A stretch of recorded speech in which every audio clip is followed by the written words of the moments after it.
Man, beast, fairy, or fiend, on the battlefield, all are monsters. A never-ending struggle for power, culminating in a literal leviathan asserting hegemony. Hobbes would be proud.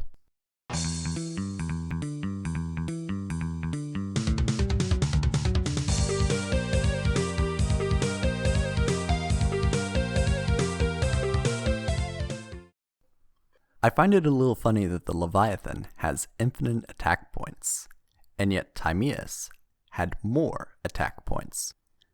Maybe this is the difference between Aleph Null and Aleph 1. But I digress. While the anime was focused on creating monsters with higher and higher attack points, the main game explored all directions of design space with monster effects. Let's start with setting. Placing a monster into face-down defense position generates no tempo, but can afford an obstacle for the opponent to attack over. There is an element of mystery, compounded by flip effect monsters like Hane Hane, who bounces a monster when flipped face up. The theme of effects activating based on changing monster position is expanded on in Metal Raiders, with cards like Yado Karu, which could activate the effect every other turn, based on changing battle positions back and forth. This was simplified with cards like Cure Mermaid, who benefit from remaining in a certain battle position. But as far as retaining the element of mystery and the utility of recurring effects, the desert monsters from Pharaonic Guardians have flip-like effects and the ability to reset themselves once per turn. Then, on the other end of the spectrum, we see the basic mechanic of normal summoning. To mitigate the restriction of the once per turn normal summon, we see Ultimate Offering, exchanging life points for tempo. When summoning higher level normal monsters, there is also the additional requirement of sacrificing one or more monsters to perform the tribute summon. To mitigate the card disadvantage of the tribute summon, Soul Exchange allows the tribute of an opponent's monster instead, although it forfeits the battle phase. The extremely forward-thinking Skull Knight No. 2 is a self-recruiter that acts as card advantage neutral tribute fodder, while also maintaining board presence, although it is restricted specifically to fiend-type monsters. We also see the double tribute monsters like Double Costin, which make summoning high-level tribute monsters easier. This is immediately followed by tribute monsters like Mobius the Frost Monarch, which gives an instant rebate upon being summoned. Finally, Lighten the Load is not specifically tribute support, but it does give a little consistency to high-level tribute strategies. Moving on to special summoning, we have a wealth of different summoning options. Giant Germ is a self-recruiter based in battle, offering both swarming and marginal burn damage. This is potentially surpassed by the battle floaters, which add more flexibility as an attribute-specific tutor.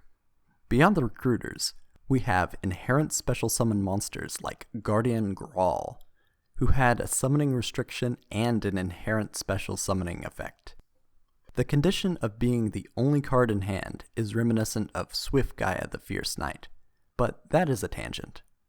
With Metal Zoa, we even see inherent special summoning from the deck, which is a rather rare feature, I might add. Similarly, we have the level monsters, which can level up after hitting an on-field requirement.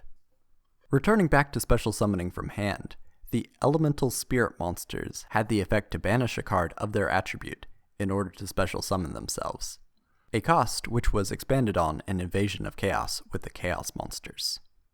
Blackluster Soldier, Envoy of the Beginning, even continued with the banishing theme with its Chaos Sorcerer effect, although we need to go back to the graveyard for a moment.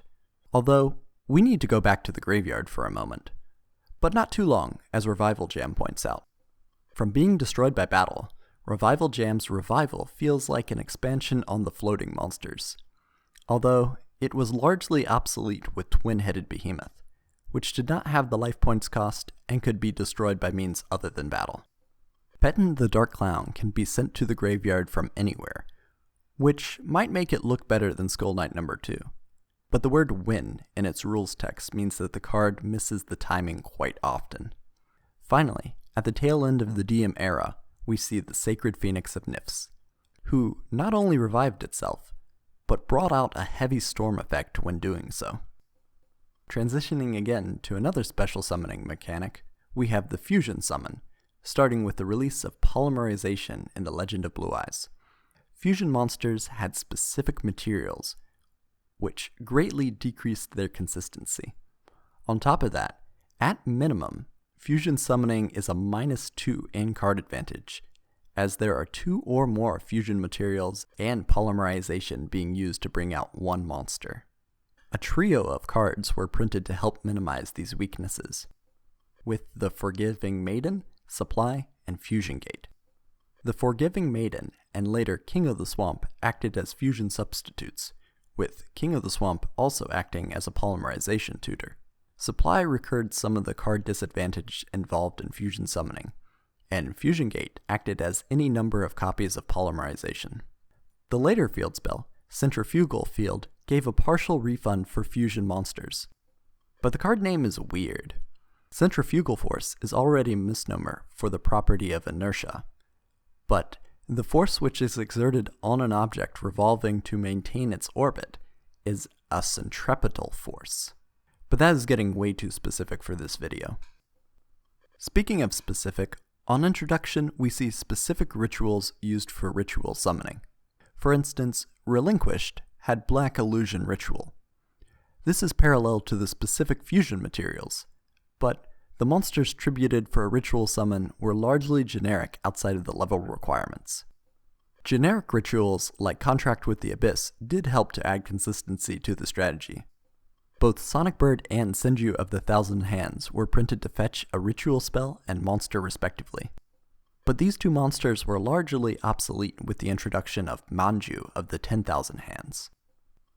After a monster is summoned on the field, there are actually a lot of field and zone interactions, which we briefly touched down on when talking about set monsters.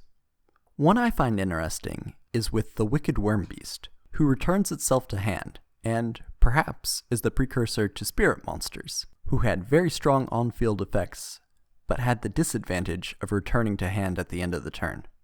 On the same note of returning to hand, we see Hane Hane, or its evolution Penguin Soldier, with the 2 flip effect monsters able to bounce monsters on either side of the field.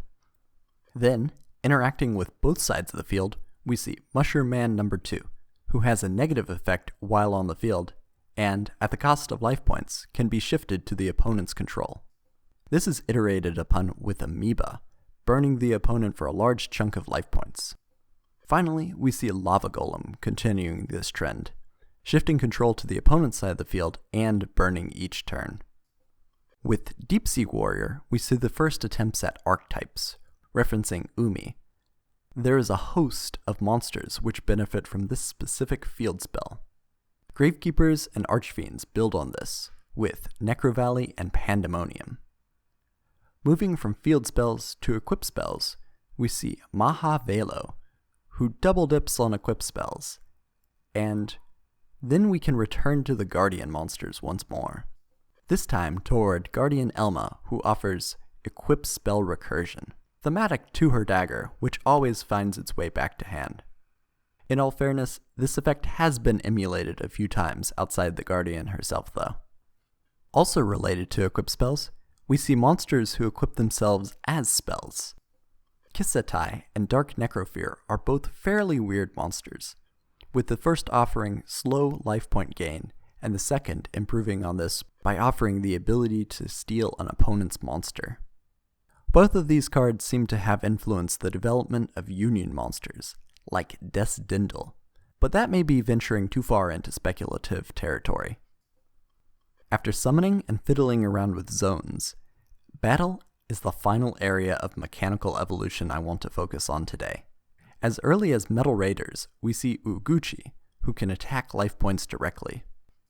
Toons expand on this, but add a great deal of complexity to the game. Mucus Yolk is an interesting snowball monster, attacking directly, then gaining attack points each turn. The problem was starting with 0 attack points, which was fixed with Raging Flame Sprite. Facilitating other monsters attacking directly, we see Secret Pass to the Treasure, although only affecting low attack monsters.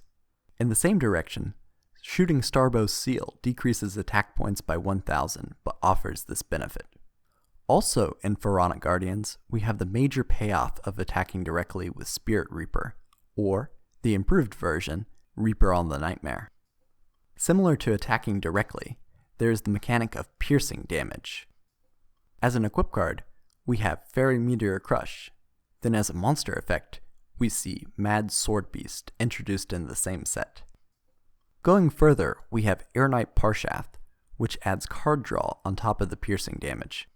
And as a better way to inflict battle damage, we see Black Tyranno, which ignores defense position monsters entirely. But to deal with those pesky defense position monsters, we have a fiendish trio. Dark Ruler Hades prevents the activation of monster effects when they are destroyed by fiend-type monsters. Lesser Fiend banishes any monster it destroys by battle, which is an effect we see again on Dark Magician of Chaos. We also see the slightly weaker Twin-Headed Wolf, relying on another fiend to prevent flip effects of monsters it destroys. This may be an inspiration for the similar wolf, Pitch Dark Warwolf, which turns off battle traps. Yet another hazard which deters attacking. The last major attack augmentation is multi-attackers, starting off with Hayabushi Knight, getting a second attack per battle phase. This effect carries over to Mataza the Zapper, but the Zapper adds a blindly loyal goblin effect to prevent control of the card changing. I think the best multi-attacker of the era was Armed Samurai Ben-Kei, who benefits from an extra attack per equip spell, which might even make it a descendant of Mahavelo. Returning to Dark Ruler Hades, we have a lot of effects which activate based on battle destruction. We already mentioned the special summons of Mystic Tomato, Revival Jam, and Giant Germ, but I want to round out this one with removal.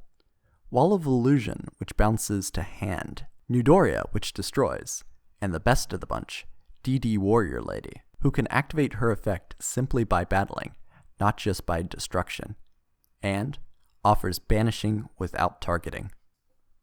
This is by no means an exhaustive dissertation on the mechanics of the Duel Monsters era, but rather a bit of fun looking at how the game has changed.